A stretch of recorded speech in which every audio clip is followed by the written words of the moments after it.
Welcome to the Self-Helpful Podcast, where we break down the classic and cutting-edge wisdom of self-help to discern how to actually make positive change in our lives, in our work, in everywhere, in order to achieve what we want in life. I'm Kevin Miller. In this episode, we're talking about chasing the spotlight. That's my interest in this. And I mean, everyone wants to be or feels they need to be the superstar in order to succeed, to have a platform and followers and an audience. But not everyone can do that. That's one thing. Two, is that the truth? Is that where the best success is found? And do you need it in order to succeed? And further, does that role even give the best chance for overall success and fulfillment? So with me today is Tim Schurrer, who recently authored the book, The Secret Society of Success. Stop chasing the spotlight and learn to enjoy your work and life again.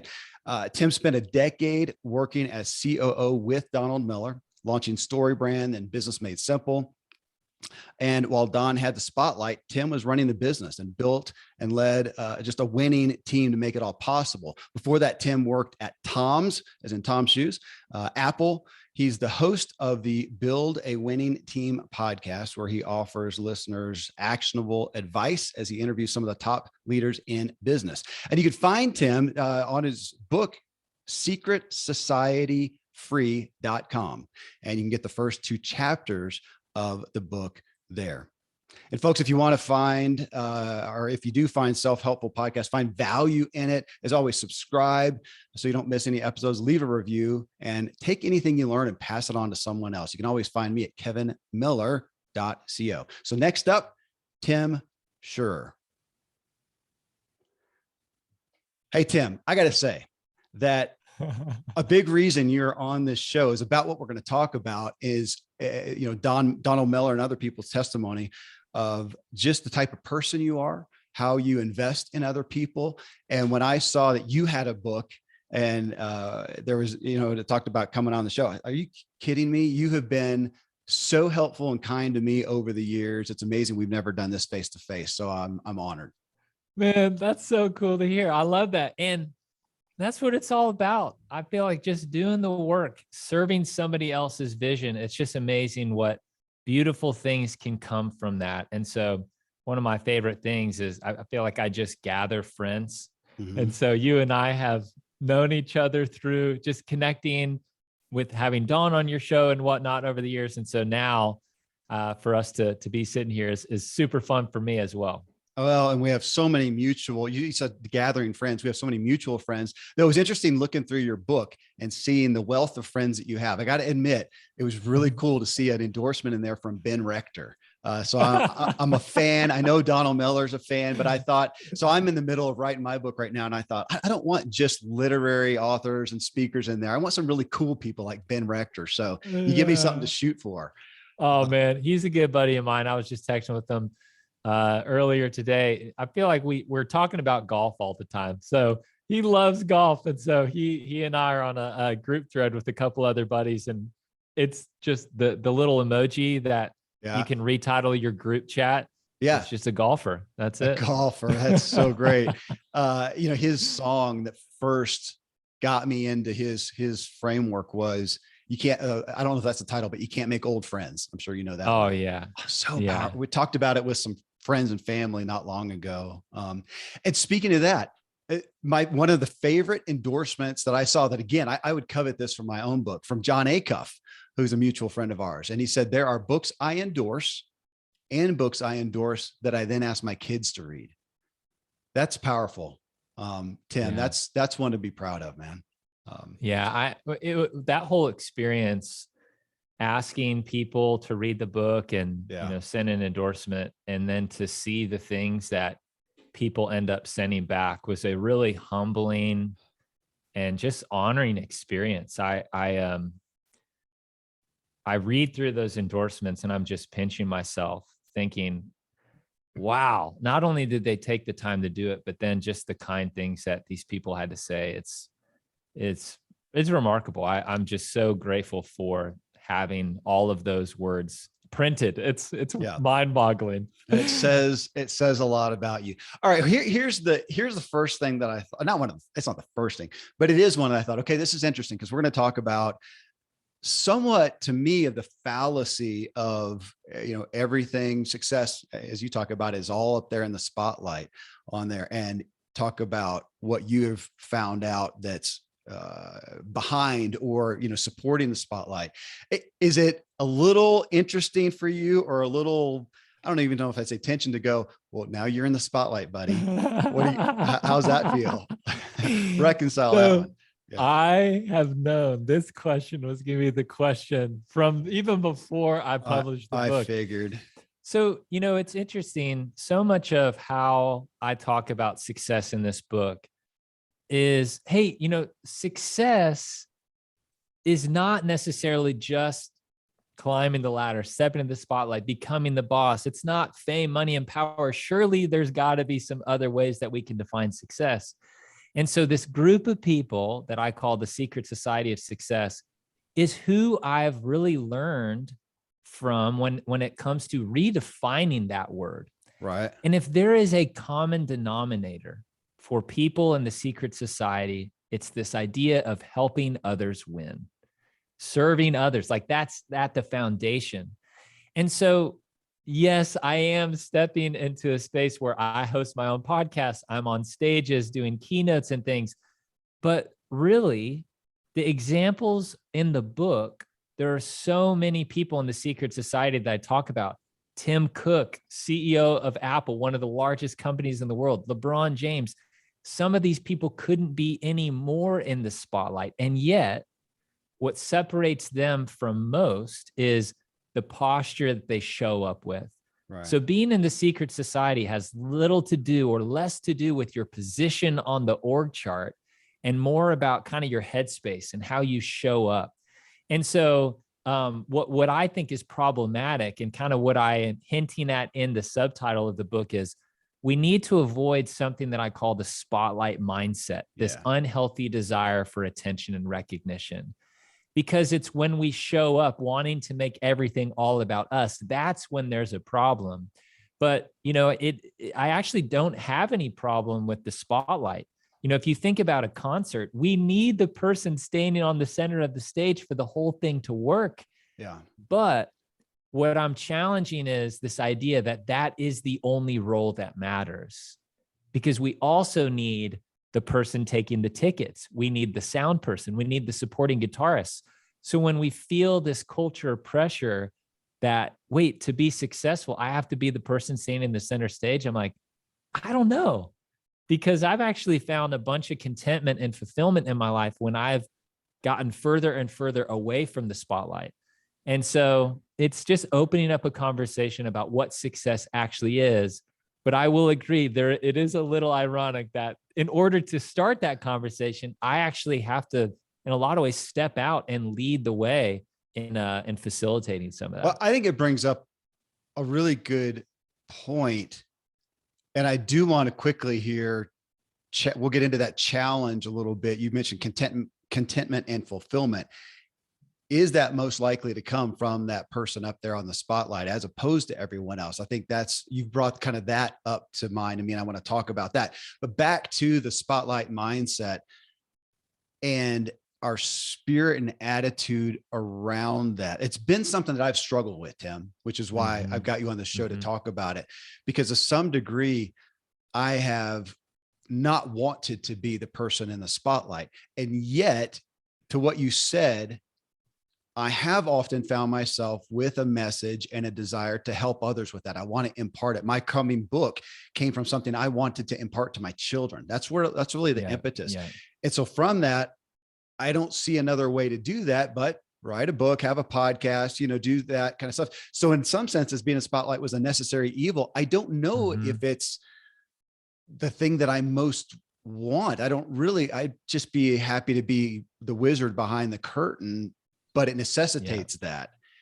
So I don't know if people look at it that way sometimes, because there is if you've got that, that desire to bring forth a message like you are here, it seems there is a need to deal with being in the spotlight to some degree. Yeah. The fact that you're even wrestling with that, to me, just shows that you're in a really healthy headspace, because there is this whole other side of it, which I overhear this girl at an airport talking to her friend, and she says, I want to be famous. And her friend asks, what's your platform going to be? She just like throws her head back and says, I don't even care. Yeah. Right. So there's a whole generation of kids these days that when you ask them what they want to be when they grow up, they want to be YouTube stars. YouTube, sorry. Yeah. These That's kids want to be totally. famous, so the problem that we're up against is not really with people like you. I think you're actually in a space where you'd be very content being in the background, just doing your work, whether or not you had the spotlight. And then there's some people who are just demanding the attention. And so I think a really important word when I define the spotlight mindset is it's an unhealthy desire for attention and recognition. Right. Right. And when our lives look a lot like striving and a comparison, and when we're just constantly looking at these various scoreboards and wondering how we measure up against our peers, like this is when things can start to be problematic, when we're demanding the attention. But I think when somebody gets attention from just doing things the right way, I love seeing those people win. Ben Rector is a perfect example of that. Here's a guy who, I'm on YouTube the other day, I'm on Instagram the other day, looking at, he does these videos in the middle of the show where he'll say, Dallas, Texas, 1, 2, 3, and they all throw their hands up and everybody cheers. And you just look at the thousands and thousands and thousands of people. You see that. And what I love about seeing Ben's success is he leads and operates from this posture of just like humility. And I love seeing people like that win, so you can actually be in a place in the spotlight with a really healthy perspective, but it's the people who are kind of chasing it down in an unhealthy way, I think, is where, we need to check ourselves. And I sure don't want to shoot this. This isn't a point. I know you do a really, I feel like, tactful and gracious job of, you're not shooting down being in the spotlight. No way. But I feel like it's a great gift to say, oh my gosh, though, for every person in the spotlight, there's a sea of people supporting that are incredibly fulfilled. So I say that to preface that there is, I feel like, relevance if we audit everybody in the spotlight, which I and you have had the privilege of doing. That's who I have on these shows. And that's who I even grew up in that arena and getting to be with a lot of those people.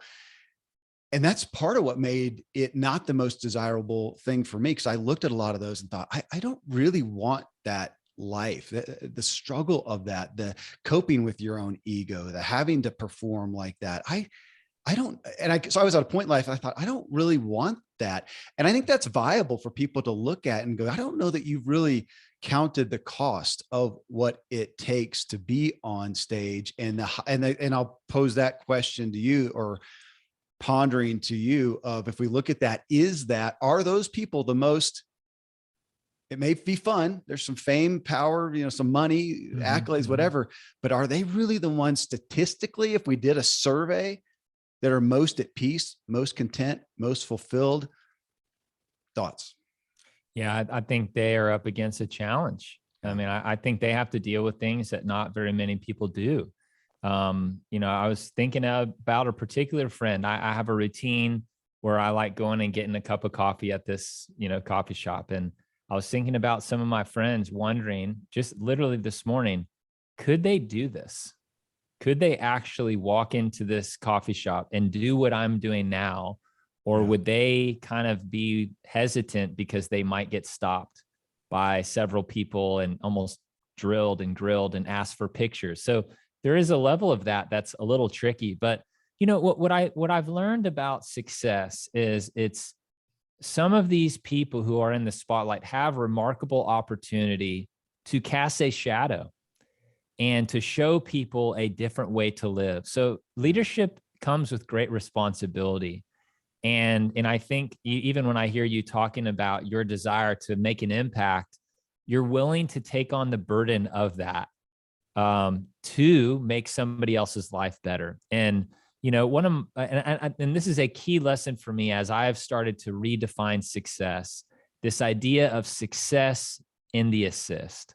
So LeBron James and the Lakers won the NBA Finals in 2020.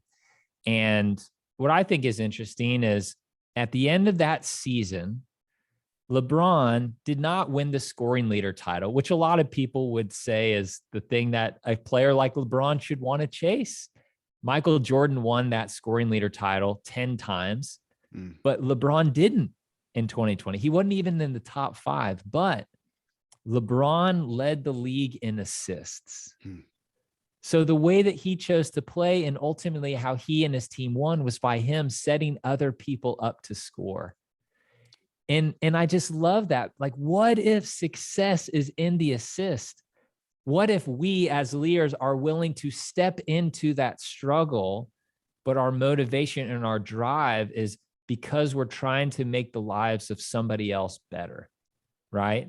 We're willing to take the hit to impact people in a meaningful way. And, you know, when I was working at StoryBrand, one of the things I did, I hired every single employee. And there was this one day that application came through, and on this person's resume, they had one of my favorite jobs. They had one of my favorite companies listed in a previous job of theirs. And I couldn't wait to ask them what it was like to work at this giant company. And so in the first interview, I'm like, tell me everything. And in talking about their culture, they said, here's the thing. It's a really competitive environment, but nobody there has your back.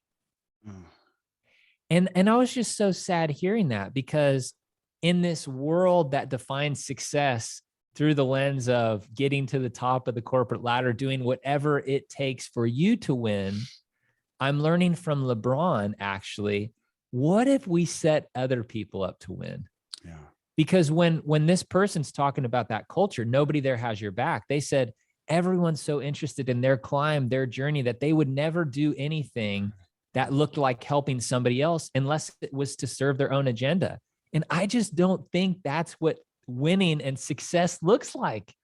I want to be somebody who is all about the assist. And so when I look to the leaders that I respect the most, that I've been inspired by the most, they operate from that posture of helping other people win and being all about the assist. Okay. So I had that in capital letters from, I don't know what part of your book that it jumped out at me, but just the issue of credit, of wanting credit. And it took me back to, you know, the childhood days or the lifetime days in the church and whatnot. And the idea of, you know, don't let your right hand know what your left hand's doing, and the concept of giving anonymously. And I get it. There's nothing in my nature necessarily that wants to do that. I don't know that I've ever done something that I would not be, I'd be okay with credit. I don't mind credit. And I really know that I like it. I mean, I want to be, even and there's unhealth in that, even amongst my family. I want appreciation. I want affirmation. I want those things that we would say, those should, you know, come from the Lord, come from, you know, people aren't of that faith, that just come from your own self-confidence. But oh my gosh, we're in a culture that wants credit. And again, what you got me considering, and I'm sure you have considered this a lot, I know you have, is that we're in a credit society in regards to social media. And we got kids wigging out if they make a post and they don't get a bunch of likes, and they don't get this affirmation that everything we're doing, we've never been at a higher place of hoping anything and everything we do, we document it. And we get credit for it. And I've gotten caught up in that. I mean, at our level, it makes you money. If you have a thought and put it out on social media and get enough hits, you make money. If I do something, if I share X, Y, Z, and we joke a lot about things we could do here on the podcast just to get more downloads that we would not do, but you want credit. And so here we are saying not to take credit. Do you agree? Do you see that we may be at a place where it's harder to conceive of that than ever, or we're being drawn away from, or drawn towards the need for credit more than ever? Yeah. There's this plaque that sat on Ronald Reagan's desk when he was president. And it says, there is no limit to what a man can do or where he can go if he doesn't mind who gets the credit. Oh, wow. And I bought a replica of the plaque. It sits on my bookshelf right here. I see because I need that reminder every day. Wow. Wow. Because I think for us to want recognition or want credit is just being human. Like we want to know that we matter. So there is just a very natural human thing in us that just wants people to know that we are valued and appreciated and seen. But when it starts to get unhealthy is when we start to demand it. When we do it for the sake of getting the recognition or Yeah. for the sake of getting the credit. And so, one of my favorite memories was one of my favorite memories working with Dawn and StoryBrand, which I did for almost a decade. It's crazy.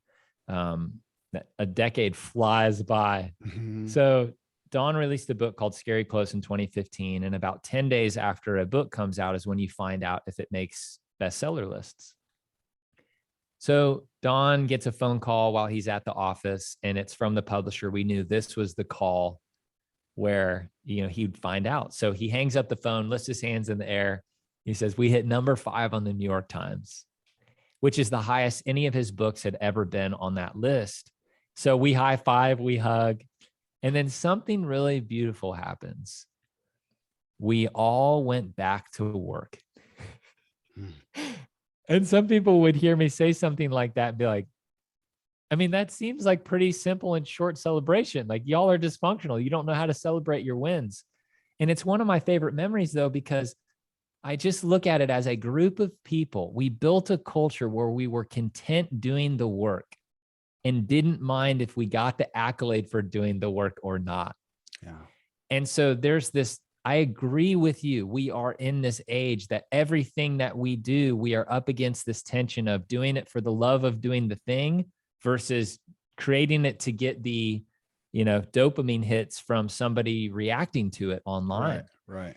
And, so there's this desire that I had in writing this book that I was going to walk everyone through a 3-step process to overcome the spotlight mindset so they no longer suffer from it or experience it anymore.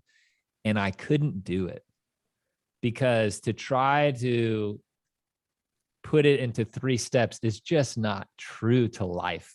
Yeah. The reality is this is not a problem to solve. It's a tension to manage.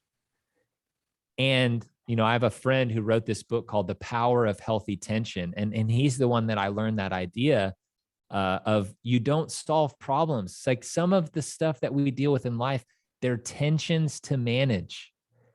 So we have to learn to live in the tension between really wanting to be noticed and wanting the recognition, and on the other side, doing the work for the love of the work and not needing the credit or the recognition or the attention at all. And the reality is we just live in the center probably where we're up against this decision where we either step in the direction of unhealth or we step towards living in the way of the secret society. So I agree, this is a problem, but it is a tension that we have to learn to manage. I love that quote, Tim. You just took me in 100 different directions, or maybe just one as an umbrella issue that I see in our culture right now. You said a problem to solve instead of a tension to manage, that we're in a, black and white, right or wrong, I'm right, you're wrong culture, instead of a, as my buddy would say, the bother, and you say the tension. Yeah. And yeah, I still don't like the gray, but that's, right. that's Our relevant brains as well. want the solution. I know. It wants the black and white, and we're just not going to get it. It's like, so every day I fill out a gratitude journal. Yep. And I'll just tell you, as we're on this topic, this is very fresh. Okay.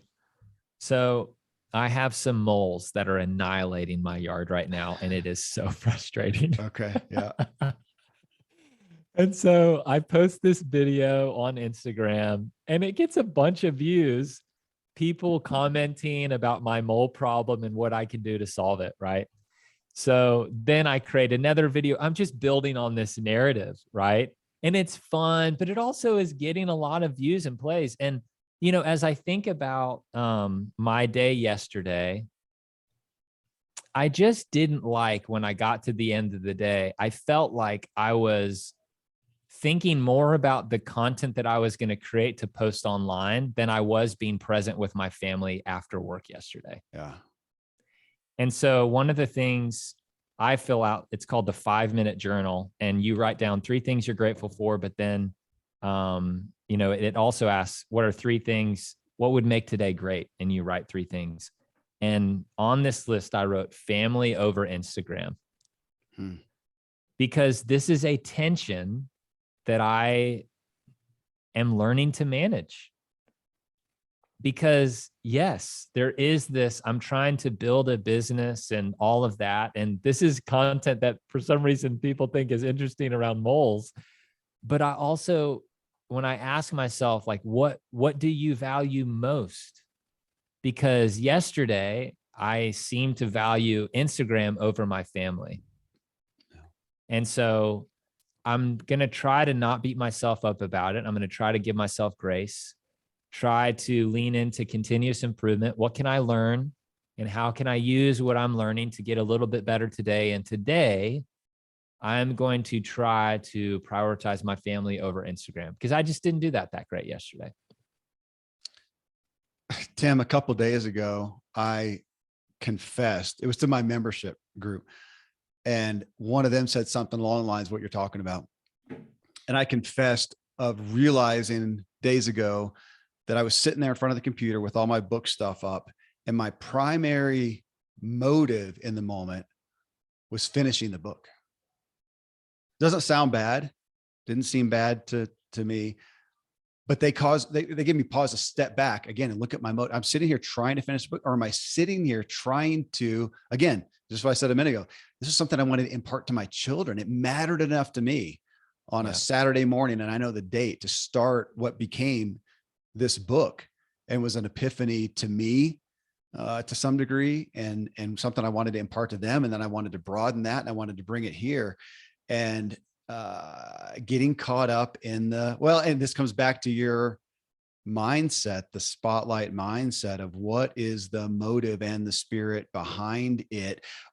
But again, just as you said, it's a tension to manage, because here you also said, I mean, it does help if you have this message. So here I'm holding your book in front of anybody looking at the video, the Secret Society of Success. So now you have it here. If you want to influence and impact more people with a message you feel has benefit, then there is benefit in going out there and playing the game, in essence, of getting, sharing your mole incident, because it helps people understand who you are, to trust you, to align with you, and they may be more interested in getting the book, which you feel like probably will help them. That's why you wrote the book, and hopefully they'll share it with somebody else. And so there we have that tension of having the mindset right, the motive right, and also being at peace. And I'm saying this for myself, Tim, and then also being at peace with, okay, there are some things we're going to do that just are good business decisions, which you have done so well in your time, in your work in the past, decade and before, balancing those. But I don't think the majority of us, me included,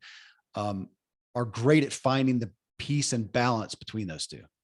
And what I'm hoping is that when I talk about things like the spotlight mindset, I heard a guy named Tom House say, problem identification is half the solution.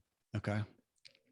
So we have to know, and I'm trying to put language around what we're even up against, because so many of us are dealing with the spotlight mindset. We don't even know it. Yeah. We don't realize that we're prioritizing one thing over another necessarily. So what I'm trying to do is, I heard somebody use this phrase, prehab. Like I'm trying to get out ahead of something before it becomes this big problem. And so, I'm sure Michael Hyatt. Yeah. So Michael was given the opportunity, this is a long time ago, an opportunity to run a division at a publishing company. This is before he became CEO of Thomas Nelson and all that. So Michael's given the opportunity to run this division. At the time, that division was ranked 14th out of 14 in all these key and significant metrics. Team morale, revenue, they were at the bottom. So he tells the CEO, give me 3 years, I'm going to turn this thing around. Well, in only 18 months, he turns it around, and Michael gets a bonus check that he said was greater than his annual salary.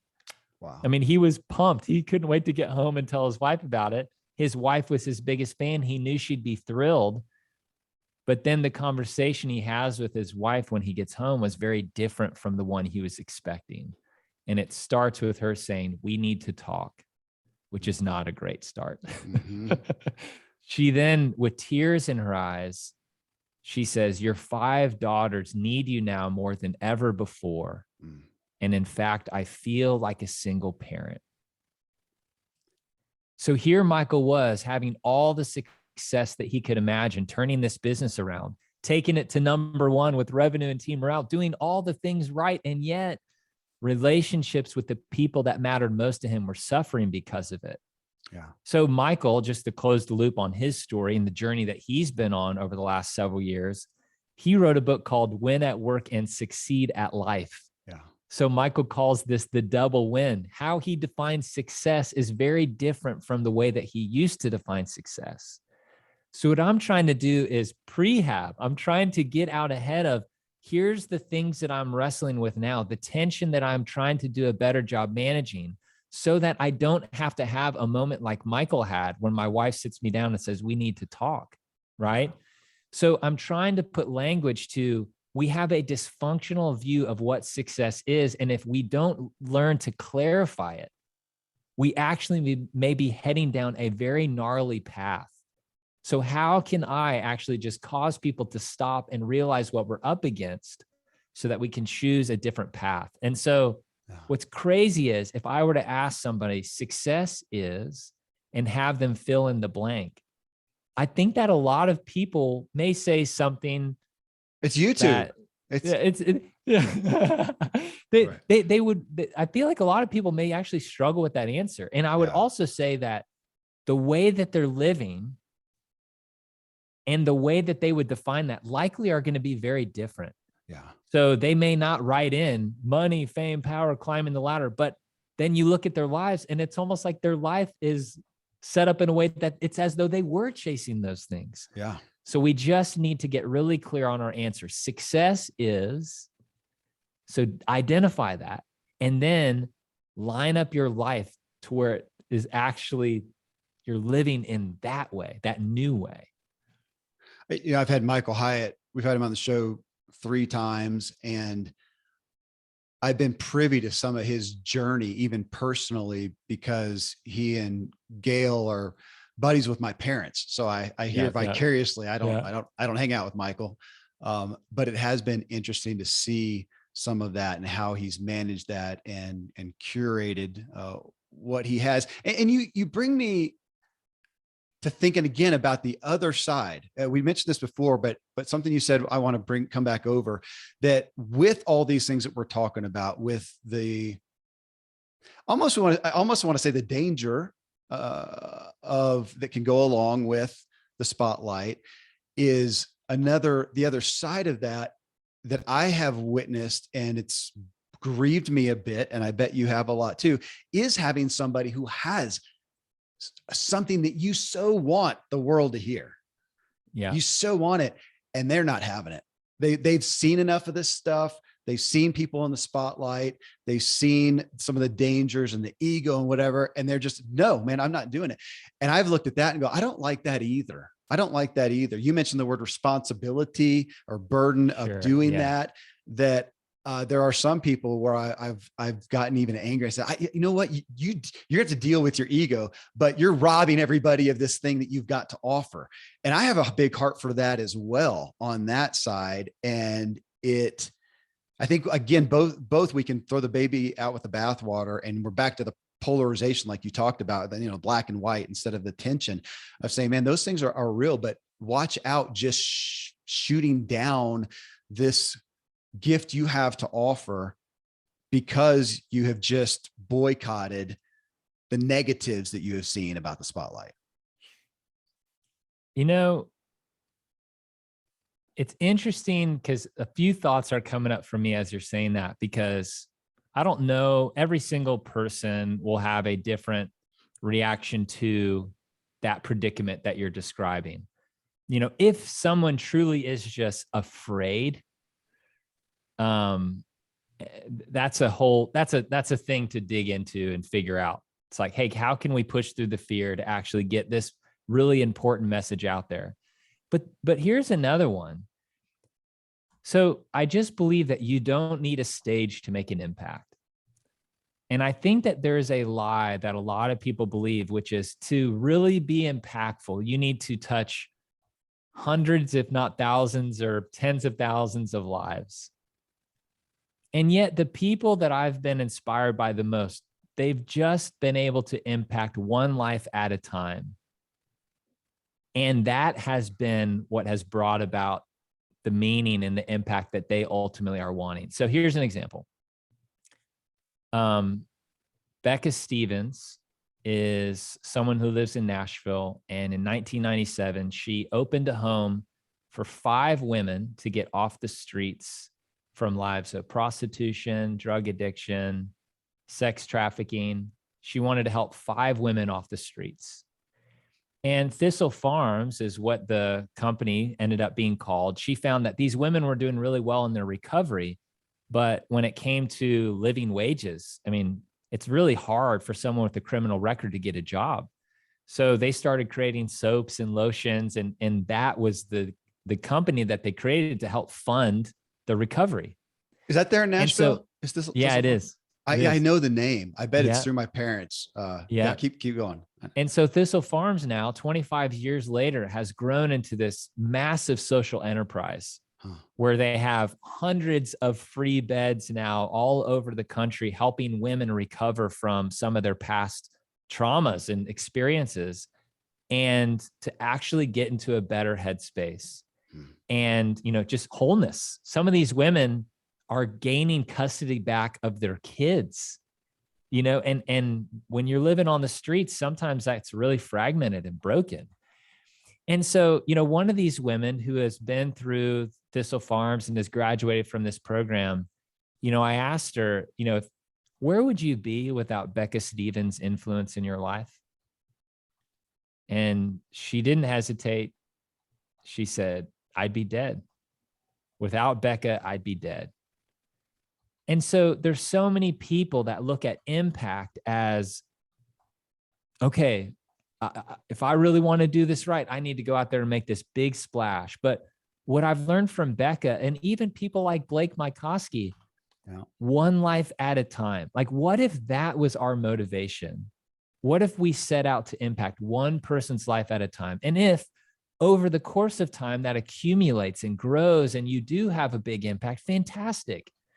But Blake Mycoskie didn't sell 95 million pairs of shoes and start a, 1-for-1 model and totally disrupt the business landscape by trying to do that. He didn't get there by trying to get there, but he just tried to get shoes for a single village in Argentina. And that has now grown to what it is. So I guess all of that to say, this person that maybe is struggling with, you have something deep inside you that you want to get out there. And sure, there may be some fear of, the spotlight, or maybe it's some other fear that would keep you from doing it. It's really important to just define, like, what is success for you? Because some people might not want the spotlight just because they don't want the spotlight. They're like, that's not me. That's not for me. It's not going to be for me. And I'm like, that's fine. Don't do it. But for somebody like me, even though I didn't really want it, I just felt so compelled to just step into it, just because I was so passionate about this idea of helping people redefine success, that this is the path I chose.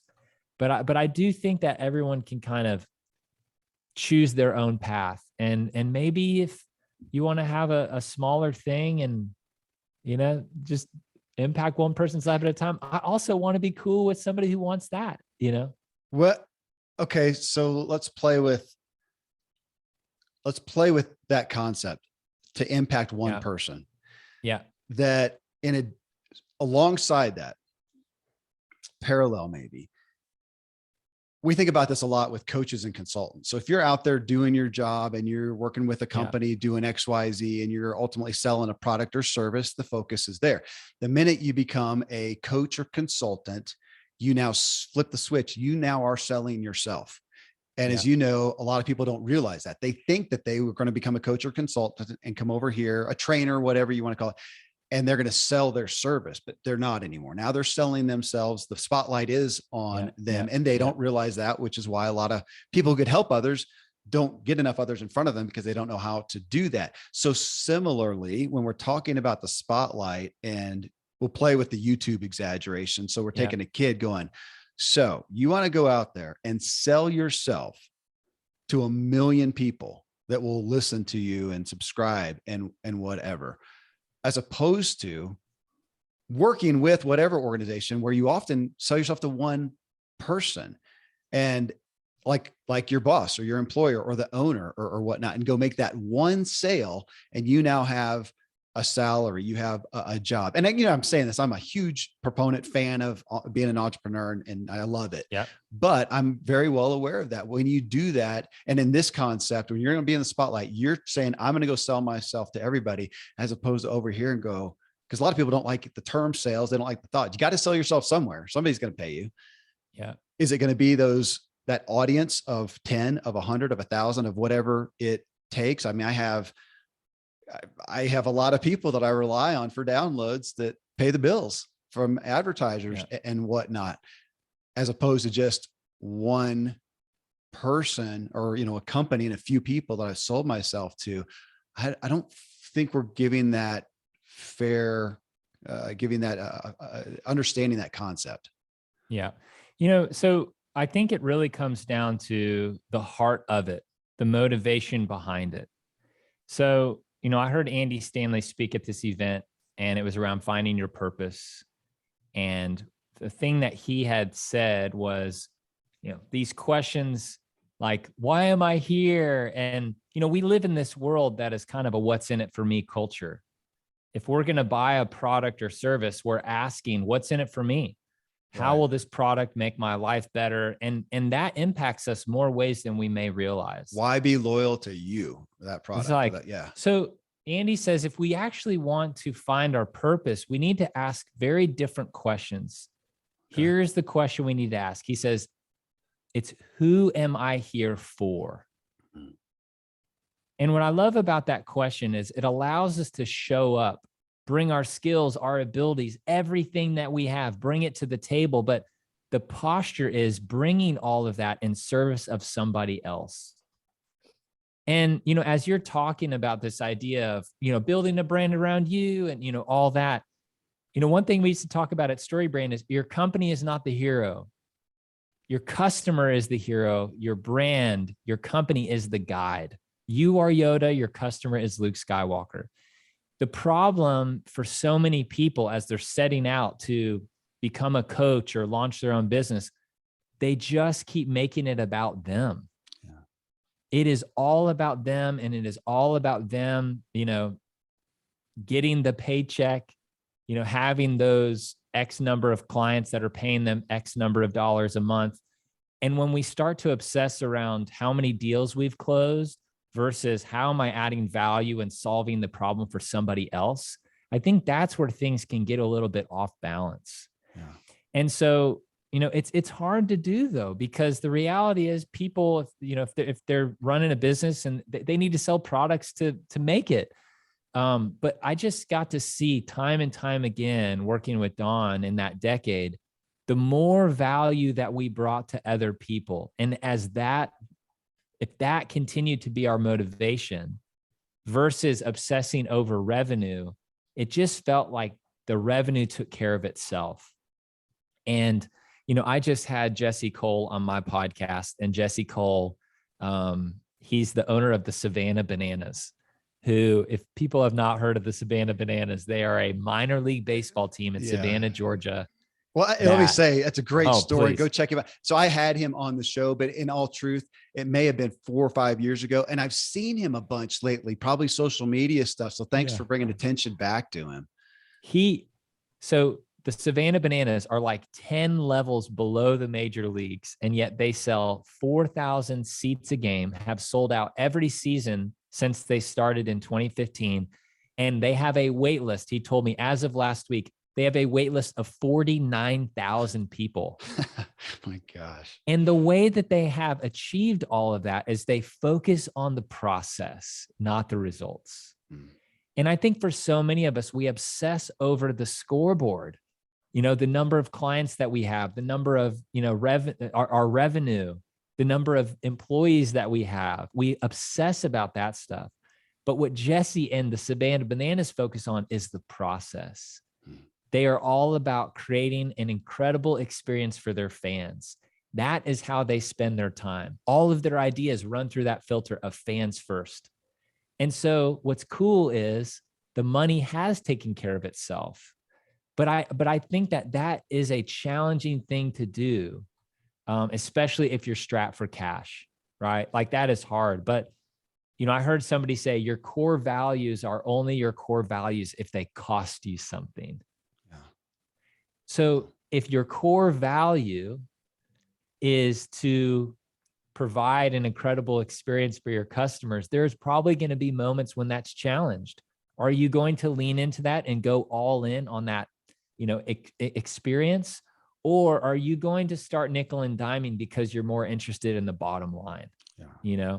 So I just think to kind of come all the way back around, I really do feel like it just comes from our motivation and the heart behind why we're doing things. And I just want to be somebody who's more interested, somebody who defines success as the process, not the result, even though it's another tension to manage. Another tension to manage. Well, a primary part of your message, and we haven't even talked on it, is team.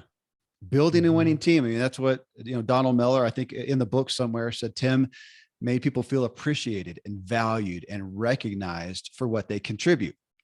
So obviously we've talked a lot about the value of other people saying, okay, I mean, maybe the spotlight's not the place to be. Well, let's look at the opportunities in the team. But what about that team? Because we often have people who have been a part of teams that were not life-giving. They did not feel appreciated and valued and recognized. Yeah. And we have people who are, we have a lot in this audience listening who are business owners, and they hear that and they're not doing a good job at it. Yeah. But they're not good at it either. And I'm interested in that with you because Tim, I'm not a great team player or builder. It's not a great skill set of mine. And I've spent time struggling with that, and I need to get better with that. And I don't want to cop out on that, but kind of like personality styles. I have some other great skills. Building a team is not great. I mean, I've got a huge family, and you got me thinking about that. Am I a great team builder? I don't think that I am. I mean, we have a great time and great relationships, but as far as a team that's all together on one, focus, that's not a skill set I have there. And I don't in my business either. And what I've been veering more towards is saying, I need to engage with people like you to help me build a team, or it can help make a team flourish. And I almost wanted to take, especially for business owners in mind, to say, look, you need this to flourish, but it may not be your skill set. And maybe that's not an area you need to grow in. You need to get somebody involved who does it. Maybe that's what you and Donald did. I don't know if that's his skill. It seems like you did that for him, but maybe speak to that a little bit on the team side. Yeah, I think for a team, we're to staff our own liabilities. That's the reality is we are all not perfect. We have our strengths, you got to say but that we also again. Have our liabilities. You can't just go past that. Say that statement again. Say it. Yeah. We have to staff our liabilities. So a team is at its best when everyone is playing their part, doing what they do best, operating out of their strengths and using their superpower. And then maybe in some of the other areas where they're not so strong, you hire somebody to own that. So when it comes to building a team, I really love this idea of everyone feeling like they matter and like everyone showing up counts. That concert example, we need the person standing in the center of the stage. We also need the person running the spotlight, the person playing drums, the usher. There is no one role that is best. Everyone needs to play their part for the whole thing to work, right? And so what I have been so passionate about is that idea of recognition. And I've learned a lot from this guy named David Novak. And David is the former CEO of Yum Brands, which is the parent corporation for Taco Bell, Pizza Hut, and KFC. So David grew that business in his tenure as CEO, grew the business from $4 billion to $32 billion. Wow. And so many people look at that and they're like, how did you do it? And David did it by creating a culture of recognition where they valued everyone's contribution. And so he knows as a leader, he is casting a shadow. People often become an iteration of what they are seeing in their leaders. And so what David would do, he created a recognition award. And hey, I'm going to. Yeah. So this is, if anybody's watching this on video, you can see it, but I'll try to describe it. Imagine a giant pair of smiling teeth with, two legs popping out of it. And he called it his walk the talk teeth. Wow. And it had Yum here at the top. And so what David would do is when he saw someone exhibiting the behaviors that he knew would drive the business, he would recognize them. So he would give them one of these awards. He'd write their name on it and write what they did. And then he'd say, hey, I'm going to take a picture with you. I'll send you a copy of it as well. But what I'm going to do is I'm going to take your picture and put it on the wall in my office because I want to show people that you're the kind of person who's really making things happen around here. So Kevin, he filled up all of the space on his walls that he started putting these pictures on the ceiling. And so it's just amazing what can happen when people feel seen and they feel valued. And there's this quote from Oprah that I actually love. And here we go. I'm going to find it. I put it right at the beginning of the book. At the beginning of chapter 5, it says, we all want to be seen. We all want to know that we matter. And the most you can ever do for somebody is to show up and allow them to know that they have been seen and heard by you. And so the reality is a lot of leaders are just like, how you would describe yourself. They don't necessarily feel good at that team stuff. And a lot of people are just so busy. They're not taking time to recognize their teams. And I heard about this study where they asked leaders, do you frequently recognize your employees for their contributions? And 80% of these leaders said yes. And then they asked their direct reports, do your leaders frequently recognize you? Yeah. And 20% of them said yes. So Dan Heath in his book, The Power of Moments, calls that the recognition gap. Wow. And so the reality is recognition doesn't have to be this massive thing. Even just you reaching out to one of your team members and saying, man, you coordinate all of the details for these podcast guests. And it's remarkable. I have no idea how you do it, but people always show up when they need to with the information that they need. I just can't thank you enough for what you do. Wow. I mean, it's like, what's that take? 10 seconds? Yeah. But yet I think for so many of us, it's just got to be a new thing that we just have to learn to have our antenna up and just look for those moments, because especially when leaders do this for their teams, I just think it makes a massive impact.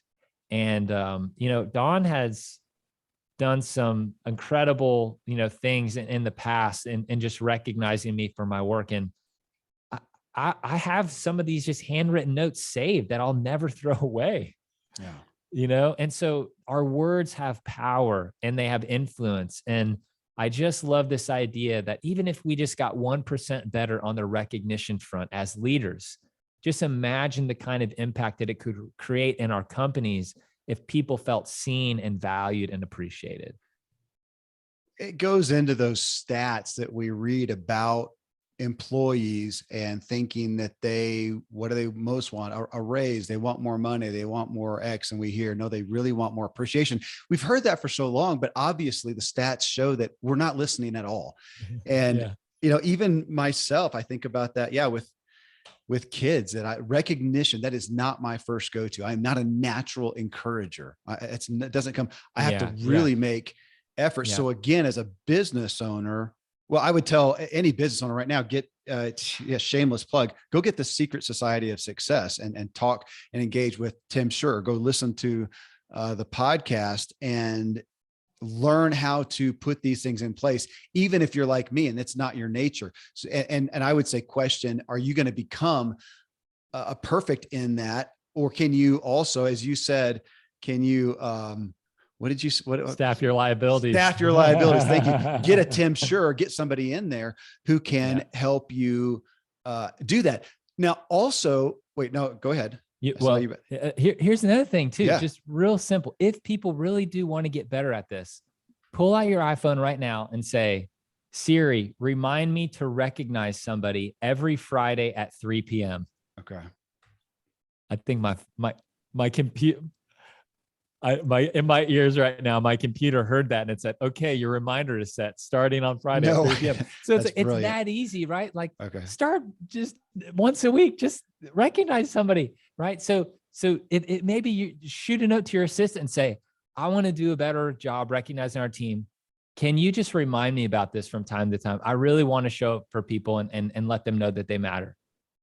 Just say, hey, I want a little bit of help. So I do think that we can also use technology in little simple ways to just bring this to our attention. We're capable, but it's just not top of mind. And if it matters enough to us, either staff the liability and or, set some reminders and put things in our past so we don't forget. Tim, it also feels like it changes the conversation or the perspective and paradigm of, so let's leave the business owners and just go to those who are going to be employees or going to be part of a team. I mean, when was the last time that instead of going to a job, applying for that job, who knows how many people you've hired, Tim? So the people come there, they apply for the job, they appeal to you, they sell themselves, they attempt to sell themselves to you. They are concerned about how much they're going to make, what their title is their benefits, whatever. But do they think about, if they were aware of, okay, the thing that's going to matter to me most in 30, 60, 90, 120 days is how appreciated I feel. How can I audit the company for that? Which I think is why we have entities, platforms like Glassdoor to go see what do the employees actually say? Because my thought is, oh my gosh, if I was going to go meet Kevin Miller and join some company somewhere, that I would request to interview some of the employees and hear from the horse's mouth and say, what is this place like? Am I going to be appreciated? And they say, oh my gosh, Donald and Tim make you feel like royalty. And I say, man, I'm in. Or they hear like, man, you're going to get great benefits at a company Porsche, but you're going to feel like dirt. That's not part of the equation as far as I know. You? Yeah. Well, one thing that I love to do is give people a clear picture of what they're stepping into. So in all these interviews, I'm saying, hey, here's the reality. I'm interviewing you. You are also interviewing me. Because at the end of the day, if this is a win for me and it's not a win for you, we both lose. So I want to tell you everything that I can about our rhythms, our routines, the culture, because you're stepping into a thing and I'm going to try to do my best to give you a clear picture of the whole thing. So I would talk about, we do shout outs at the end of staff meetings where we're regularly recognizing the work that may otherwise go unseen, unnoticed, unappreciated, unrecognized. So we just take a few minutes at the end of every staff meeting and, leave some space for shout outs. And I also talk about how we would do quarterly performance reviews where we're every quarter having a conversation around expectations.